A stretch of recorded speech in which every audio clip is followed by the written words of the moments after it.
Hello, everyone. How you doing? My name is Tim Black. Welcome to the Tim Black at Night show. I'm back. I didn't think I would be because I had a doctor's appointment, and I'm thinking maybe something's going to come back like really serious, or at least serious enough that I'd have to be on medication for a while. But turns out I'm good to go. So, you know.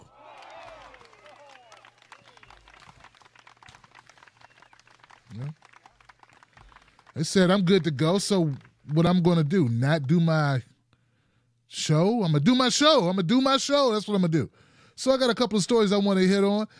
Guys, I did a show earlier today, the Coffee with Tim Black show, which I hit a couple of story topics that you might want to check out.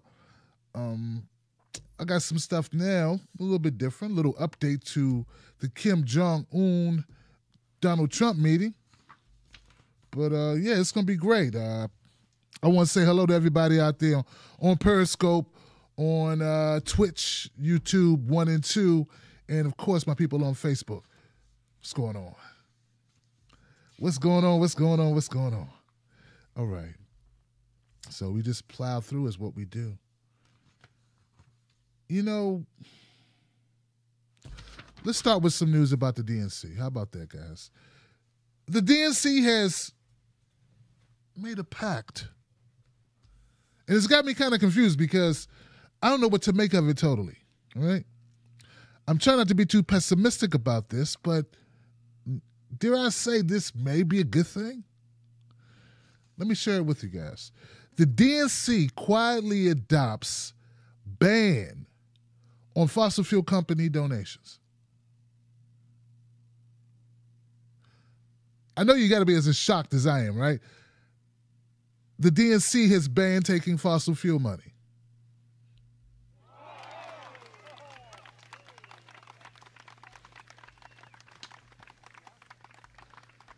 Tom Perez, the chairman of the DNC, as you all know,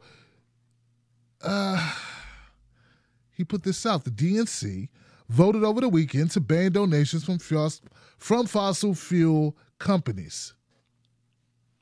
It's been told to the Huffington Post. The resolution proposed by Christine Pelosi, a party activist and House Minority Leader Nancy Pelosi's daughter, bars the organization from accepting contributions from corporate political action committees tied to the oil, gas, and coal industries. The executive committee voted unanimously to approve the notion. We talk about how climate change is real and climate change is a planetary emergency. What we need to do is stop taking money from the institutions that created the crisis.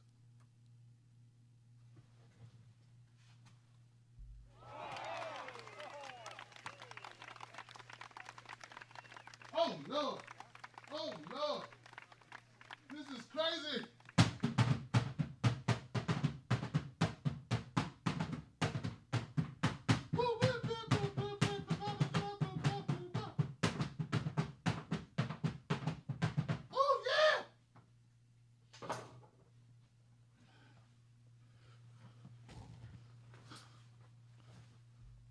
It's crazy.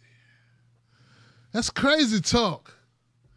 They said they're going to stop taking fossil fuel money. You know, they talk about, wanting to reverse climate change. Well, they're going to stop taking money from the same corporations that ushered in the climate catastrophe that we find ourselves in. I want to keep reading. This is amazing, guys. I'm shocked.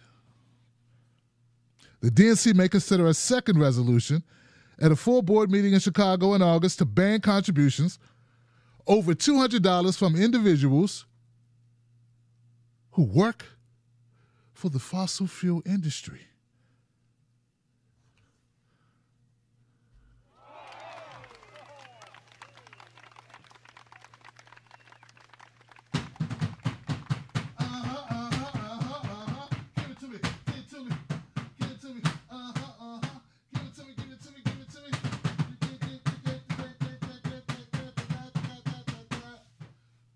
Baby, yeah, some talk about, ha, motherfucker.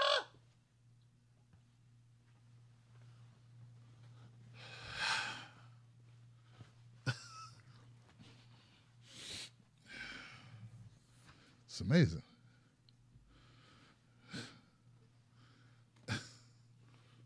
It's crazy.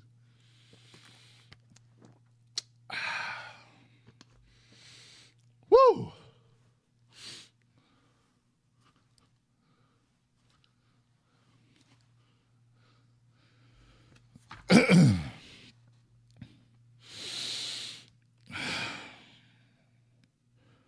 So if Eddie Exxon is your college buddy and a frat boy friend of yours, and he's employed at Exxon gas station and wishes to donate $25 to have a barbecue and a beer with you, fine.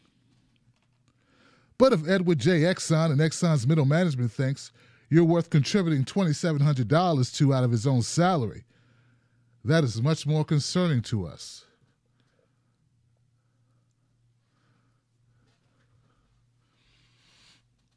You mean to tell me that all of the pushing and prodding to force the Democratic Party to stand for something, to separate itself, to show a delineation, a line of delineation between itself and the Republican Party,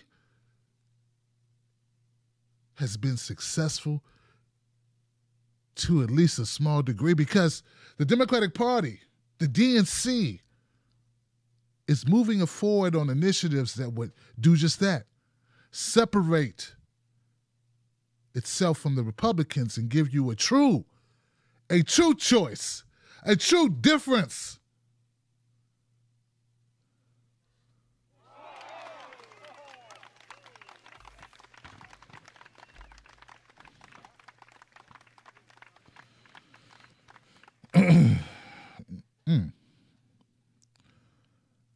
The vote comes more than a year after the DNC rank and file rejected Pelosi's resolution to forbid registered federal corporate lobbyists from serving as DNC chair appointed at-large members, and to reinstate Barack Obama's ban on corporate PAC donations. Obama prohibited contributions from PACs and lobbyists after winning the party's presidential nomination in 2008. But former DNC chair Debbie Wasserman Schultz lifted the ban ahead of the 2016 election. Yeah, we know she did. And some of us want her gone so bad we could taste it. Man, we want it gone. The energy and natural resource sectors, including fossil fuel producers, mining firms, gave $2.6 million to the DNC in 2016. According to data collected by the Nonpartisan Center for Responsive Politics, that's a pittance compared to the $56.1 million that came from the finance and real estate sectors. Uh-oh. So what you're telling me is that this is more symbolic than anything else, because the bulk of contributions that the DNC takes from corporations are not from, just so happens they're not in the fossil fuel industry, they're more so in the banking, finance, and real estate markets.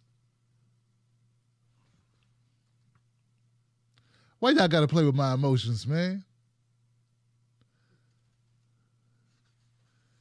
So this is a slick move then. This is like, yeah, we'll say we won't take this money because we don't really get much of that money. That's where the Republicans play. That's where they get down. So, well here goes a little bit more information on that. Oil and gas companies spent a record of $7.6 million on Democratic races in 2016, but that figure pales in comparison to the $53.7 million in direct donations to Republicans, who received 88% of the industry's contributions during the election cycle. Republicans have taken in 89% of the industry's donations so far in 2018. The coal mining industry gave 97% of its of its donations to the Republicans, a figure that has dipped to 95% this year. This is going to be the way we ask voters to make a clear decision so voters know what they're getting. Pelosi said, when you talk the talk and walk the walk, that's how you're going to inspire the people. Okay, so it's a lot of ways to look at this. One way to look at it is the way a lot of people are going to look at it. If you're not getting much of that money, well, how much of a sacrifice is it? But I tend to want to look at it the other way too. Of course, this industry would buy off a Democrat if they could. What's not to love to buy? You want to buy people. You buy them off. So the fact that this is one less area that the Democratic Party would subject themselves to possibly being, brought off, I think is a good thing. So now we can say, okay, the Democrats should go all the way in on climate change, go all the way in on, issues concerning environment. And any Democrat that doesn't, you're going to be like, well, obviously, at least now we know how you stand, where you stand. It's not a financial issue. This is more of could be a voter issue, depending on where you reside. That's a part that a lot of people don't like to take into consideration. Some of the places or some of the stances that Democratic candidates and Republican candidates and Libertarian or whatever you are, right, they take is based on what they think their constituents want. I mean, that's how you get elected. Well, unless you get a whole boatload of money. I want to say this is positive. It is positive. It is positive. I'm saying it. It's a positive. It's not everything. It's not going to win the game for you, but it helps. It helps. There are many of us who believe that climate change is a humongous issue, that our environment is important and we need to save it. So I like this. This is good. And respect or appreciation for moving this to the next stage now is great, but we need to work on that real estate money too, baby. Let's work on those real estate dollars. This is good. Keep doing this, DNC. Keep separating yourself. Keep giving voters a real reason to vote for you, not just because your name isn't Donald Trump. Yeah. All right. Guys, let me know what you think about this story, man. It's all depends on how you look at it. All depends on how you look at it.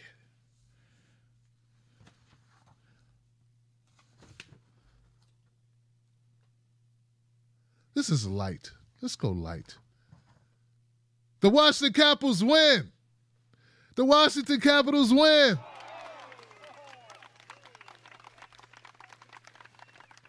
They win. Washington, D.C. transit system trolls Trump with Capitol parade. Tweet. Okay. Tens of thousands of fans lined up in a route along Constitution Avenue here in Washington, D.C. as they gathered on the National Mall to celebrate the Stanley Cup champion Washington Capitals.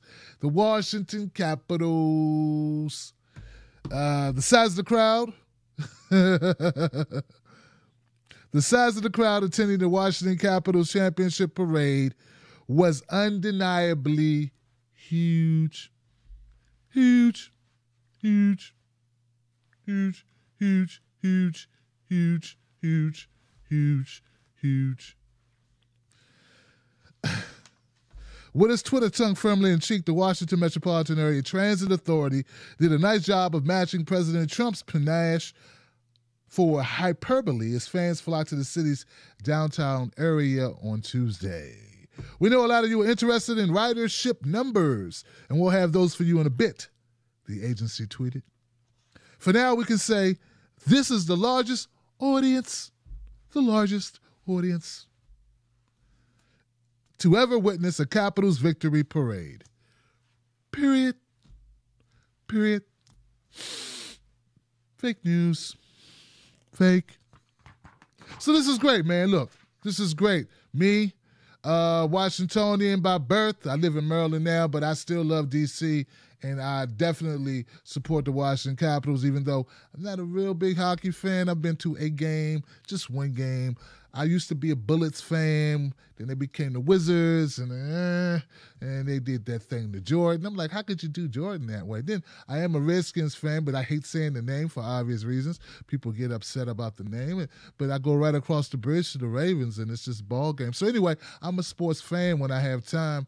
In fact, maybe that's why I don't watch the Caps, man, because I don't want to get caught up because I don't have time, man. Every time I find something I really like, I get pissed off because now I don't have time to devote to it. But congratulations to the Washington Capitals for winning the Stanley Cup. And that was a pretty cool tweet. They won the shit. They won. All right, let's go to this, guys. Kim Jong-un, all right? People are still talking about this. They're going to be talking about it for the next few days. It's a big deal. Donald Trump and Kim Jong-un had an opportunity to sit down and talk. A lot of criticism has been made of Donald Trump doing this, even though I remember not so long ago, we agreed that it was good for us to talk to our friends and our enemies, more so our enemies. This was a tact that we wanted to see our president take. Of course, there should be conditions. That's what they all say. I don't know about the conditions. Just talk it out and find out what conditions we can pave the way with. But there's an interesting article on The Hill. It's entitled 5 Takeaways from Trump's Summit with Kim Jong-un.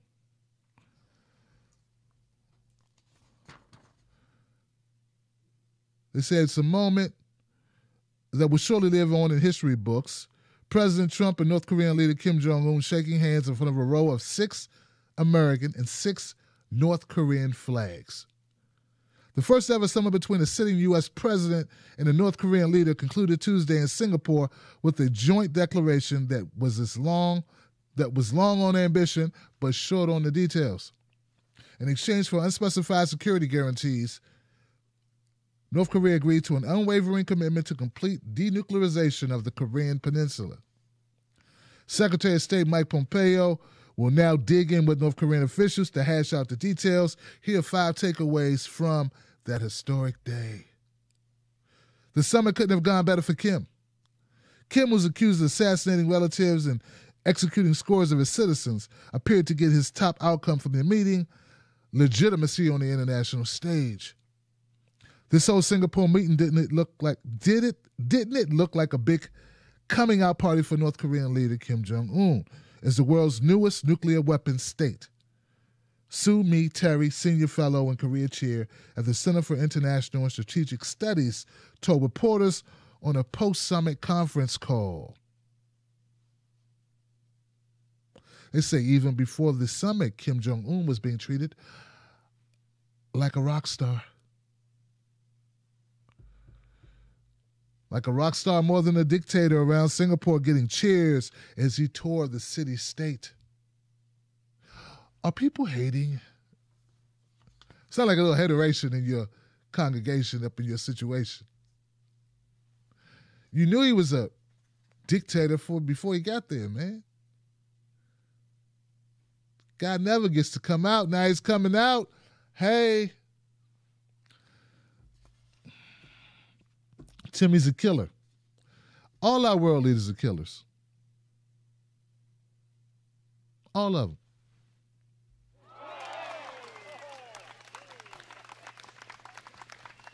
We're going to get to a little bit more of that later. Number 2, Trump sticks it to the foreign policy establishment. How did he stick it to the foreign policy establishment? Trump's never been shy about brushing up against foreign policy taboos and appears to have revealed or reveled in his unconventional approach to nuclear diplomacy. On his way to Singapore, he rattled the Foreign Policy Administration by backing out of signing a joint communique with the Group of 7 and calling Canadian Prime Minister Trudeau dishonest and weak. Asked at the end of the summit with Kim about praising an adversary after insulting an ally, Trump said the U.S. was being taken advantage of by virtually every other G7 country. Meanwhile, Trump racked up headlines about how historic it was for a sitting U.S. president to meet with a North Korean leader. Trump contends he didn't give Kim any concessions while winning the release in May of 3 American hostages. Sure, they got a meeting, Trump said after the summit, but only a person that dislikes Donald Trump would say that I've agreed to make a big commitment. Number 3, Trump's concession on war games shocks.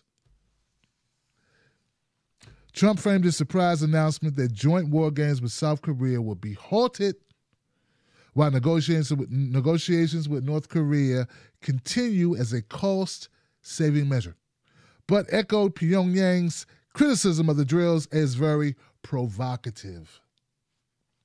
The concession appeared to be significant, but there's some confusion about what it means. Administration officials and Republican lawmakers argued Tuesday that whether there's a difference between the large-scale war games Trump wants to end and the small-scale day-to-day training. Okay. My understanding is that the South Koreans had very little time, if any, forewarning of that, and so that naturally creates a concern on the part of both allies, said Victor Cha, who was previously under consideration to be the ambassador to South Korea. Number four takeaway from the summit is China is happy. Outside of Pyongyang, there's another capital that will be pleased at joint U.S.-South Korea military drill stopping, and that will be China. China had been a main proponent of the so-called freeze for freeze, where the U.S. would halt military drills in exchange for an end to North Korean nuclear missile tests. Trump also said that while the withdrawal of U.S. troops from South Korea was not on the table Tuesday, at some point he wants to get our soldiers out.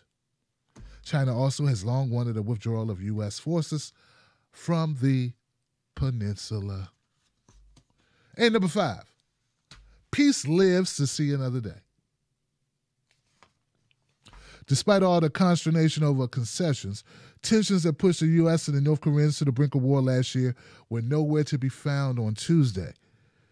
On the positive side, indeed, some were disappointed in the lack of specifics about the joint statement, said Trump had to be commended for pursuing diplomacy.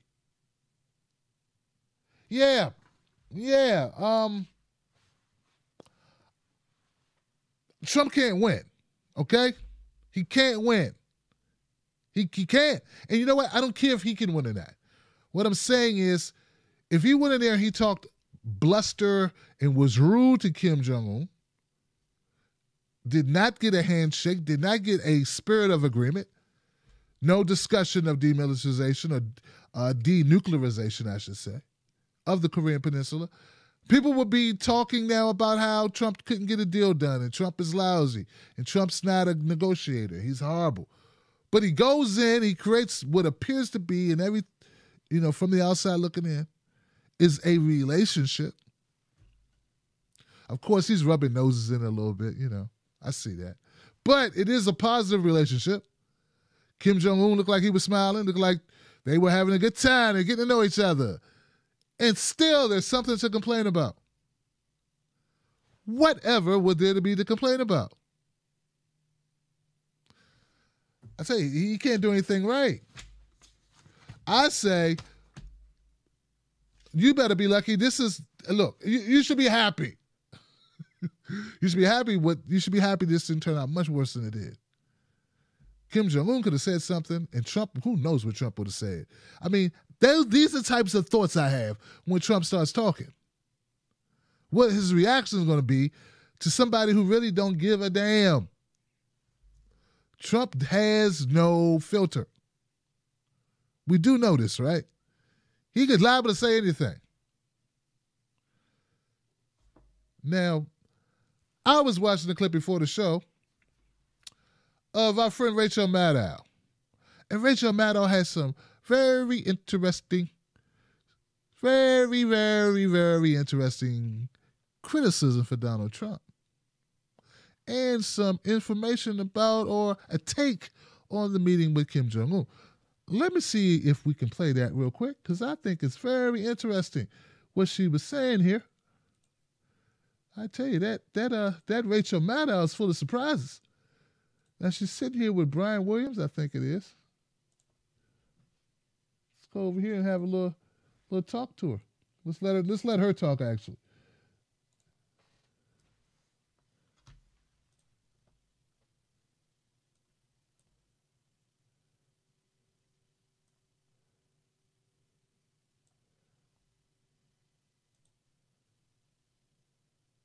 Detoxify, even below the gum line. Try new Crest Gum Detoxify. We also have to be cognizant of how much we're being stage managed. I don't know what you're talking about. Well, there's been interesting reporting and speculation as to how much is actually going to be open for discussion at this event, how much may have been previously decided. I think the way I'm approaching this, at least the way that I've been trying to think about this today, is to sort of not allow the spectacle and just the weirdness and the unusual nature of the meeting overshadow what's happening here. I mean, I don't think we should sugarcoat what the president has done here by agreeing to this meeting. North Korea is the most repressive dictatorship on earth, arguably. I mean, concentration camps. Now, let's let this keep going a little bit. Re-education camps, deliberate starvation of their own people as punishment. Last February, it was only last February that this dictator assassinated his own half-brother with VX nerve agent in a public airport in Malaysia.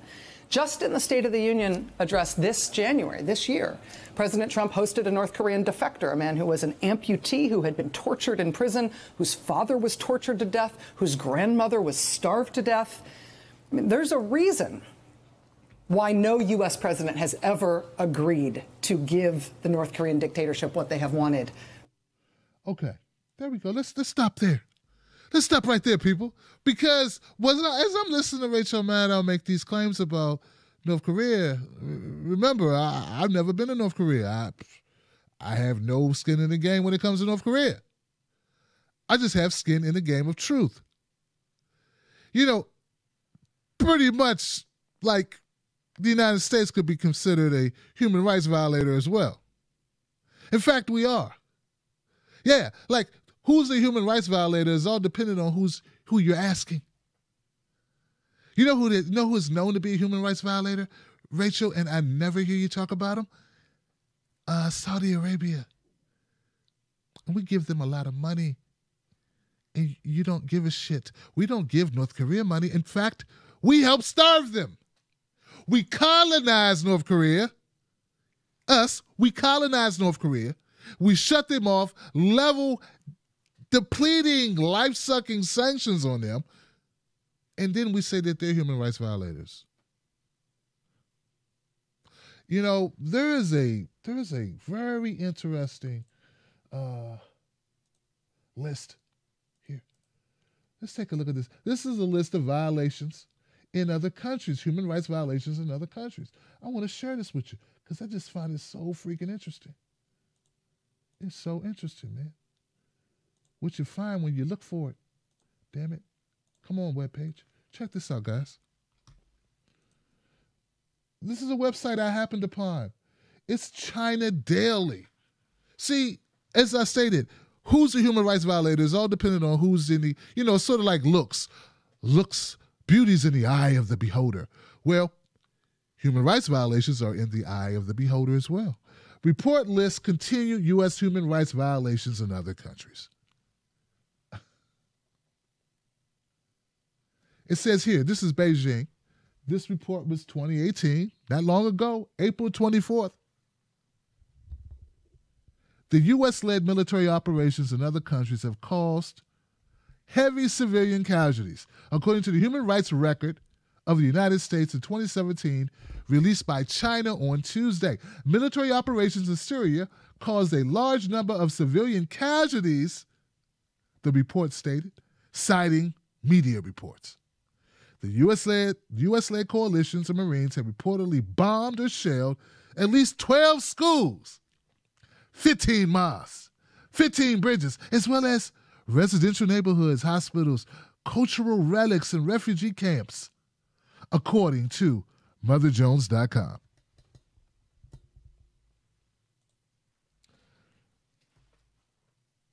there's also evidence out there that states that some of the most human rights violating or the countries where the most human rights violations are taking place are countries that we're involved in.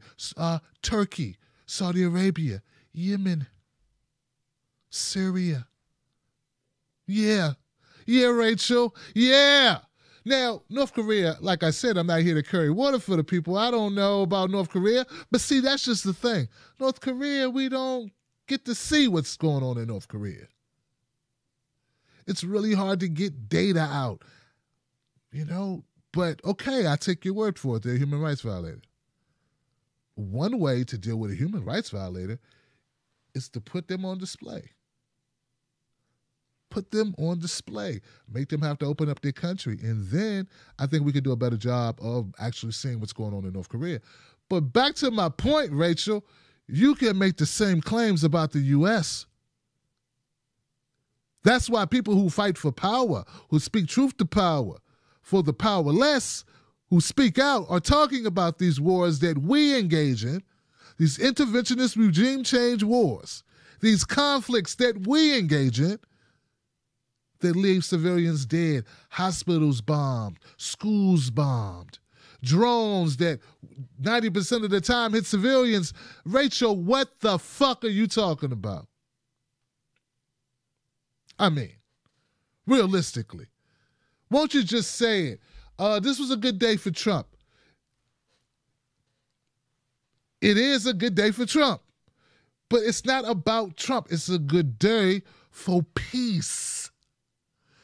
Look, anyone who's a Trump supporter who's jumping up and down and doing splits, well, have at it.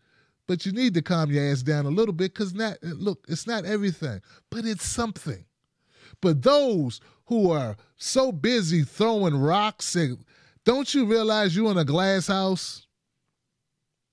Rachel Maddow with her doomsday reporting, omitting totally our own human rights violations and the violations of our leading supplier of arms, who we supply arms to, Saudi Arabia.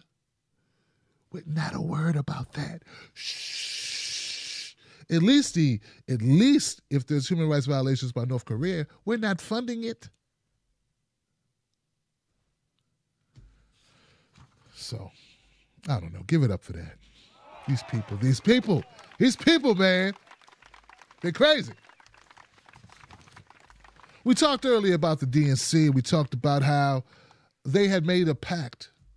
They have made a decision that they will no longer take fossil fuel donation money. They also have on the books an initiative that's going to go to vote if they will limit the actual direct contribution of individuals who may work or be employed by the fossil fuel industry.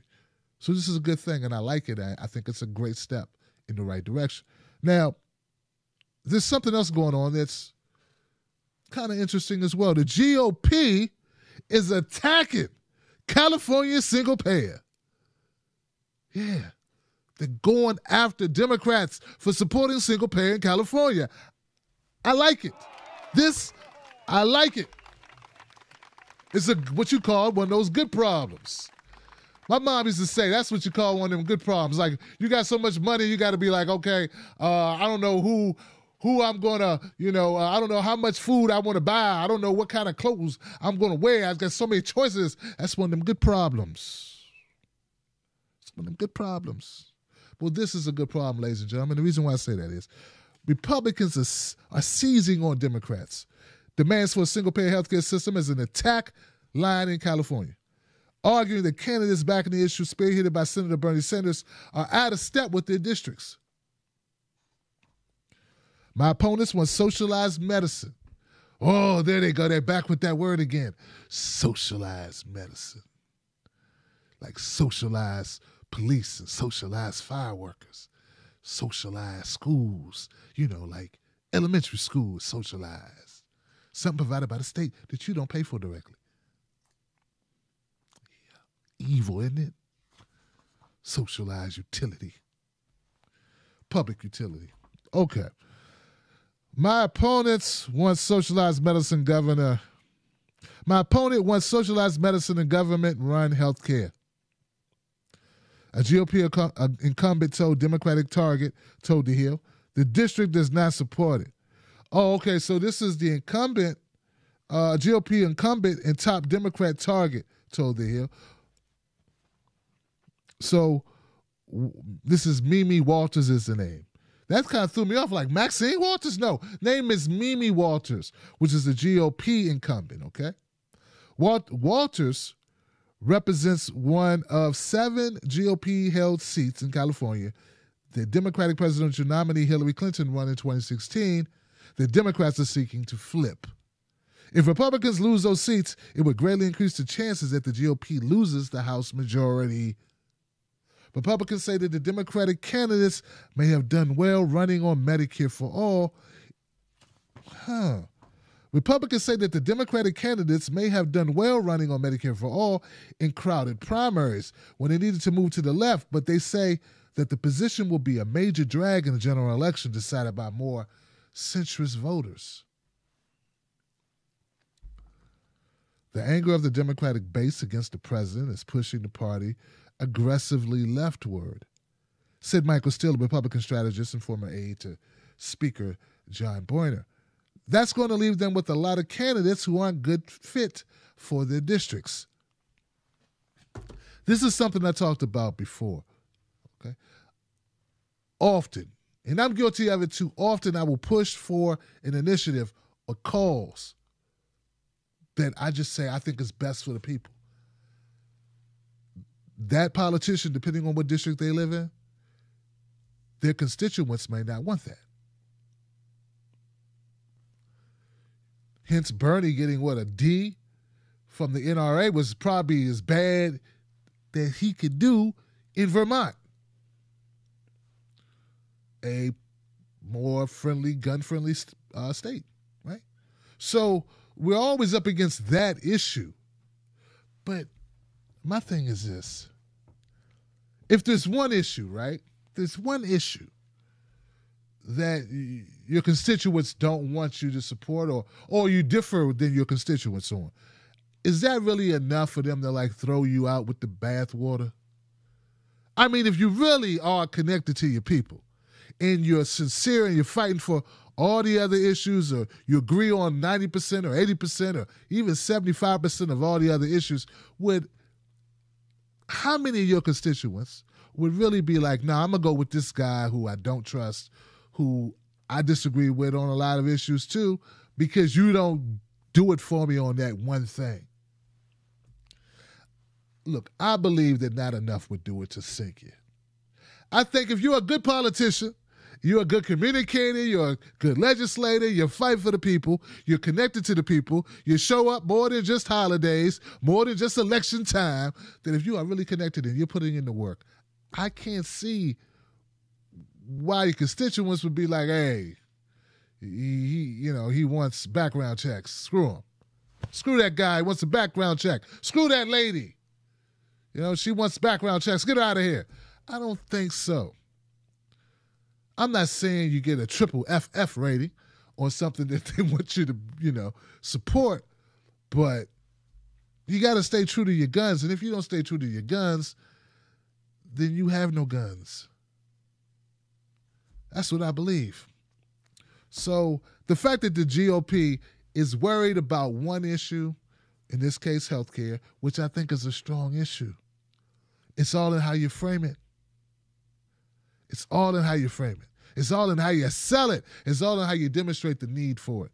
Healthcare is one of those things I believe that until people need it, they don't think too much of it. Right?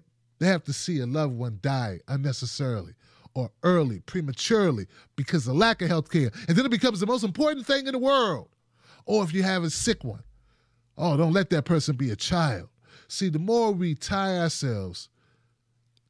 stories to real-life events that resonate with the people, the more I think that they will be understanding of your policy positions.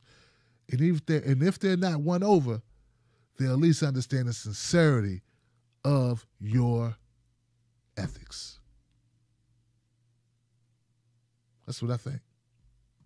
So I like the fact that the GOP is going, screw the Democrats. We see their Achilles heel. Their Achilles heel is they want to provide health care to citizens as if citizens' lives matter. Care about these lives. That's a good thing. And also getting them fossil fuel money out, that's a good thing too. That's two good things. Got to start somewhere. My last story is a feel-good story, guys. It's a feel-good story.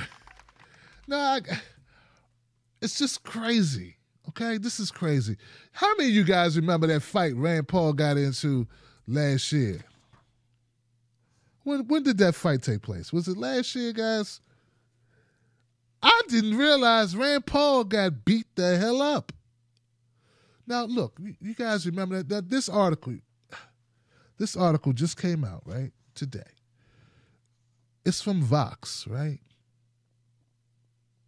I didn't know that Rand Paul had 6 of his ribs broke. I thought it was just bumps and scrapes he got.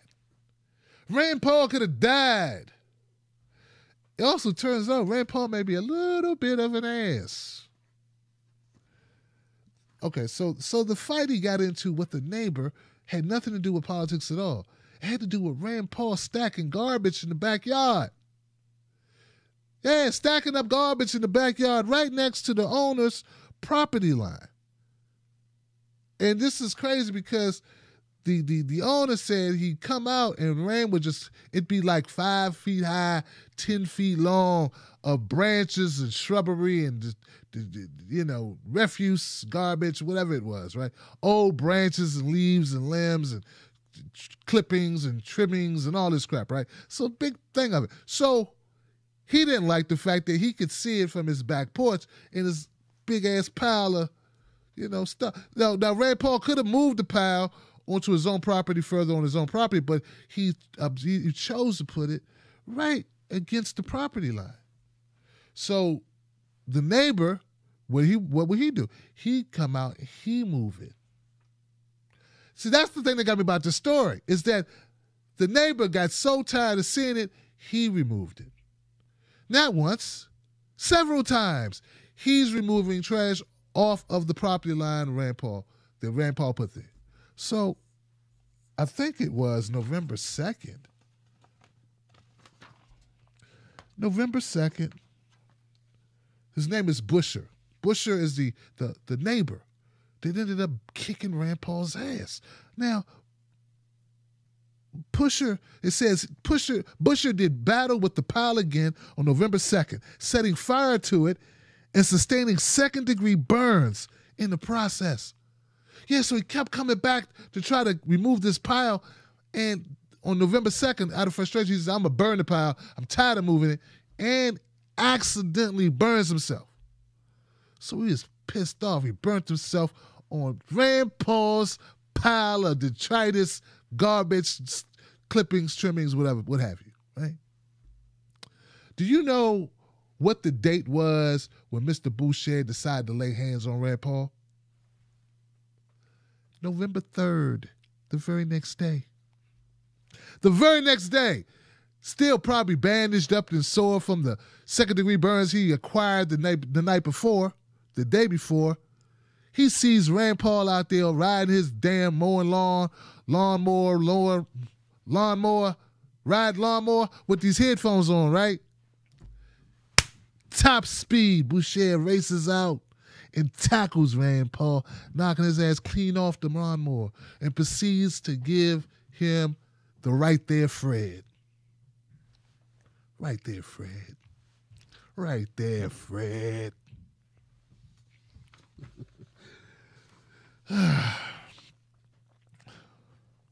It says Paul, the hobbyist mower, may not have been the most attentive at the post-yard work cleanup. Boucher fretted over Paul's grass clippings that ended up in his yard, confronting the senator and complaining to the neighborhood association. I've asked him and I've asked him and I've asked him. Goodwin remembers Boucher complaining about the senator's lawn etiquette. How long can you sit there taking someone plucking a hair out of your nose? So, that day, November 3rd, he tackled Rand Paul breaking 6 of his ribs, even damaging his lung. He had a bruise on at least one of Paul's lungs. I couldn't believe it was that serious. Rand Paul said this on, Face the Nation on CBS right after he got out of the hospital. He said he was living in a hell for weeks after the incident, couldn't get out of bed without assistance. 6 broken ribs, damage to my lungs, 2 bouts of pneumonia. It was a really tough go of it. Now, here goes. I'm about to end this because there's no reason for this to be a very long segment. But I'd like to tell you this. Rand Paul, how you behave at home is important. You know, I've heard people say Rand Paul is a person of a sense of reasonableness. But now when it comes to yard work, you're not. I'm surprised that you would behave this way. Why would you put the trimmings next to the guy? Why do it? And if you're going to do it, maybe become a better fighter. Listen, here's what a neighbor said. The neighbor said this. Neighbors in the upscale neighborhood weren't thrilled about how the incident brought scrutiny on their block. One person talking to GQ called the attacker and the victim 2 little shits.